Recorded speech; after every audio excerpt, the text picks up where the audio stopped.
আমাদের অনেকেরই মনে প্রশ্ন জাগে, ভালোবাসার মানুষ পাল্টে যায় কেন? যে মানুষটা আমাকে এতদিন ধরে এত ভালোবেসেছে, যে মানুষটা আমাকে ছাড়া থাকার কথা ভাবতেই পারে না, সেই মানুষটা দুম করে কি করে পাল্টে যেতে পারে? এই প্রশ্নটা কিন্তু কম বেশি তাদের মনে অবশ্যই এসেছে, যাদের ভালোবাসার মানুষ পাল্টে গেছে।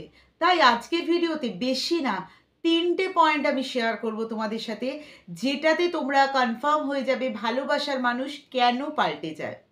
অবশ্যই কিছু কারণের জন্যই পাল্টায়। এমনি এমনি একটা মানুষ পাল্টে যায় না। কারণটা কোনো পজিটিভ কারণও হতে পারে, কারণটা আবার নেগেটিভ কারণও হতে পারে। কারণটা তোমার ক্ষেত্রে পজিটিভ হতে পারে, তার ক্ষেত্রে নেগেটিভ বা উল্টোটাও হতে পারে।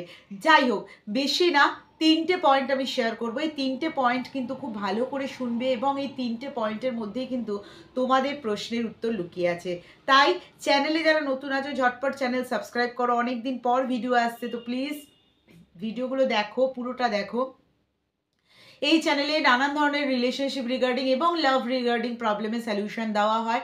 আর ছোট ছোট মোটিভেশন রিলস বলো বা মোটিভেশন কোর্স বলো বা ছোট ছোট টিপস পেতে হলে আমাকে ফেসবুকে ফলো করতে হবে, ইনস্টাগ্রামে ফলো করতে হবে। লিঙ্ক এখানে দেওয়া আছে, একটু চেক করে নাও। আর সাবস্ক্রাইব করো, চ্যানেল লাইক করো প্লিজ গাইজ, তোমাদের লাইকের ভীষণ দরকার। তাই প্রথম যে পয়েন্টটা আমি শেয়ার করব, তার আগে বলবো স্পেসিফিক কোনো রিজনের জন্যই কিন্তু ভালোবাসার মানুষটা বদলে যায়। প্রথম কারণ হতে পারে যেটা হচ্ছে, সেই মানুষটার কাছে তুমি একঘেয়ে হয়ে গেছো। বেসিক্যালি এটাই কারণটা দেখা যায়, মানে মেন কারণ এটাই হয়। সেই মানুষটার কাছে তুমি একঘেয়ে হয়ে গেছো। মানে তোমার সাথে সম্পর্ক হয়তো তার অনেক দিন, ধরো 4 বছর কি 5 বছর কি 2 বছর। একঘেয়ে হওয়ার জন্য তার বছর মাসের সময় লাগে না, তার মন পাল্টে গেলেই একঘেয়ে হয়েছে। তাই তার মনে হচ্ছে এই সম্পর্কটা আর আমার চালাতে ভালো লাগছে না, একঘেয়ে লাগছে, কিছু নতুন কিছু পাচ্ছি না সম্পর্কের মধ্যে। তাই জন্য সেই মানুষটা কিন্তু পাল্টে যেতে শুরু করে। যারা বোরিং হওয়ার জন্য বা এই রিজনের জন্য সম্পর্ক থেকে বেরিয়ে আসতে চায়, তারা কিন্তু অপশন খোঁজে, এটাও মাথায় রাখবে। তাই যদি তোমার পার্টনার কখনো সখনো তোমায় বলে যে সম্পর্কটা কেমন বোরিং হয়ে গেছে না, কেমন একঘেয়ে হয়ে গেছে না, ভালো লাগছে না, তখন বুঝতে পারবে কিন্তু সম্পর্কটার থেকে সে বেরিয়ে যেতে চাইছে, সে বোর হয়ে যেতে চাইছে এবং সে কোনো অপশন খুঁজে পেয়েছে বা খুঁজছে। তাই একটা কথা বলবো, এই ধরনের কথা যখন বলবে, তুমি পার্টনারের কাছ থেকে সলিউশন চাও কি, তুমি কি চাইছো, আমাদের সম্পর্কের মধ্যে কি কিছু ক্রিয়েটিভিটি আনার কথা বা এরকম সামথিং, তার থেকে সলিউশন জানতে চাও।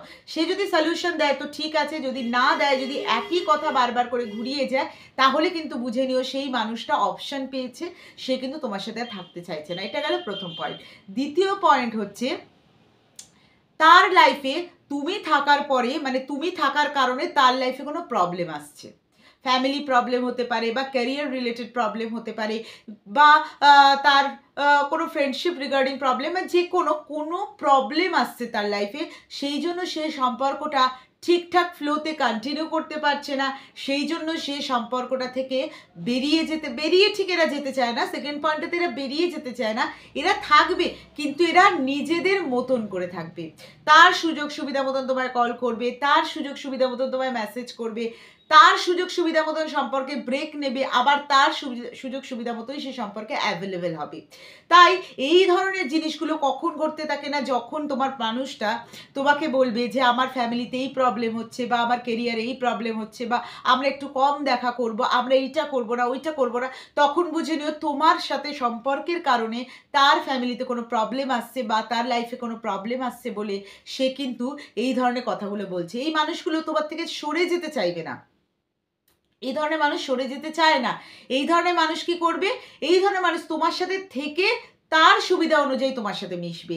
তো এখানে সম্পূর্ণ সলিউশনটা ডিপেন্ড করছে তোমার ওপর, তুমি কি করবে। তুমি তার সাথে এইভাবে থাকবে, কমফোর্টেবলি থাকবে, নাকি তার সাথে সম্পর্কে থাকবে না। It's all depends on you. তাই এইখানে আমি বলবো তোমার যেটা ঠিক মনে হচ্ছে সেইটা করো। আর third but not the list, third point বা লাস্ট পয়েন্ট যেটা হচ্ছে, কোনো মানুষ কোনো মানুষ যদি পার্টিকুলার কোনো রিজনের জন্য তোমার লাইফে আসে, সেটা ফিজিক্যালি হোক বা মেন্টালি হোক বা ফিনান্সিয়ালি হোক, তখন যখন তুমি সেটা তাকে প্রোভাইড করা বন্ধ করে দেবে তখন কিন্তু সে পাল্টে যাবে। লাইক দ্যাট, তুমি তাকে হয়তো ফিজিক্যালি হতে বারণ করছো, বলছো তুমি যখন দেখছো বারবার করে, সে শুধুমাত্র ফিজিক্যালি হওয়ার জন্যই তোমার সাথে মিশছে, দু চারটে ভালো ভালো কথা বলছে সেই সময়টা, তারপরে আবার সে একই রকম হয়ে যাচ্ছে। তাই সে যখন শুধু ফিজিক্যালি হওয়ার জন্য তোমার সাথে মিশতে যাচ্ছে, তুমি যখন সেটা প্রোভাইড করছো না, তখন কিন্তু সে দেখবে পাল্টে যাবে, কম কম কথা বলবে, ঝগড়া করবে, অশান্তি করবে, তোমাকে উল্টো পাল্টা বলে ব্লেম করবে, তোমাকে এক কথা বলতে গেলে ম্যানিপুলেট করতে চাইবে, তোমাকে বারবার করে কনভিন্স করাতে চাইবে যাতে তুমি কনভিন্স হয়ে তাকে কাছে ডাকো। ফিনান্সিয়ালি হলেও সে কি করবে, তোমার কাছে বারবার করে বলবে আমার টাকা নেই, আমার পয়সা নেই, আমার কষ্ট হচ্ছে, যেগুলো তুমি শুনে না করতে পারবে না, তাকে তুমি হেল্প করবে। যখন তুমি হেল্প করবে তখন তুমি খুব ভালো, যখন তুমি পারবে না তাকে প্রোভাইড করতে, যে কোনো জিনিস, মেন্টাল পিস বলো, ফিনান্সিয়ালি বলো বা ফিজিক্যালি বলো, যে কোনো কিছু তুমি যখন তাকে প্রোভাইড করতে পারবে না, তখন দেখবে সে কিরকম বদলে যায়। সে তখন কিন্তু নিজের আসল রূপটা দেখাবে। তাই মানুষকে টেস্ট করার জন্য ছোটোখাটো এই জিনিসগুলো তোমরা করেও দেখতে পারো। এখানে আরেকটা টিপস আমি অ্যাড করে দিলাম, করেও দেখতে পারো। আর এই তিনটে জিনিস খুবই ইম্পর্টেন্ট, এই তিনটে জিনিস যদি তোমার পার্টনারের মধ্যে দেখতে পাও, তাহলে কিন্তু তুমি বুঝে নিও, প্রথমটায় তোমার পার্টনার অপশন খুঁজছে, দ্বিতীয়টায় হচ্ছে সে সুযোগ সুবিধা মতন তোমার সাথে মিশতে চাইছে, আর তৃতীয়টায় হচ্ছে তাকে ইচ্ছেগুলো প্রোভাইড করছে না বলে সে কিন্তু বদলে যাচ্ছে। এবার কি করবে না করবে সবটাই তোমার উপর ডিপেন্ড করছে। আমি এখানে তিনটে পয়েন্ট তোমাদের সাথে শেয়ার করলাম। ভালো লাগলে লাইক করো, সাবস্ক্রাইব করো, আর এই জিনিসগুলো কিন্তু অবশ্যই নোটিস করো তোমার পার্টনারের মধ্যে। এগুলো যদি তোমার পার্টনারের মধ্যে না থাকে তাহলে বিন্দাস এগিয়ে যাও, যদি থাকে তাহলে ভেবেচিন্তে ডিসিশন নাও। পরের ভিডিওতে আবার দেখা হচ্ছে। ভালো থেকো, সুস্থ থেকো, পজিটিভ থেকো।